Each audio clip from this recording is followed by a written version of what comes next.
at the county clerk's office attempting to get our marriage license. I've spoken, as well as Brian has before, on the specifics of the Equality 9. If you'd like to know how we feel, you can YouTube it or Google it. Tonight I'd like to talk about why I feel we're here. Class.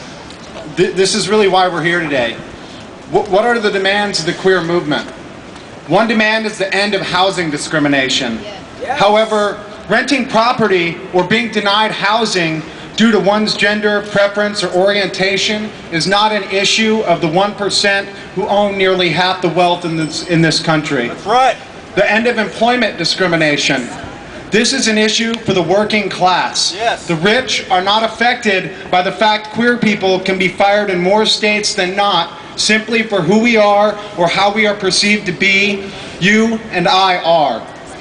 We fight so that our partners have access to health insurance. This again is only an issue if you cannot afford to purchase private insurance. Right. This is not an issue for the 1%.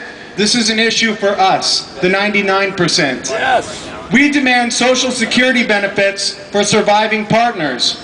But I know people on Social Security, and it is a pittance, crumbs, a pathetic paltry, a few $100s for our elderly to barely survive on.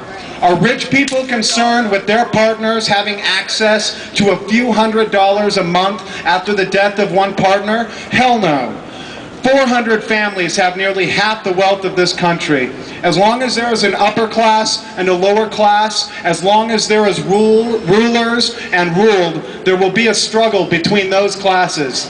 The ruling class will use religion, they will use police intimidation, as we were subjected to, among many other tools at their disposal to divide and conquer the lower class, us. This is why we are here. This is why we must rise up, not as a minority, but together as an oppressed majority.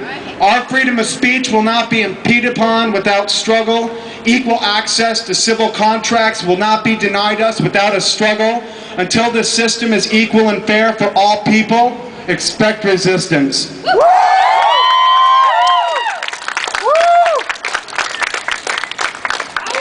Thanks, Michael. I appreciate the fire. So the last speaker.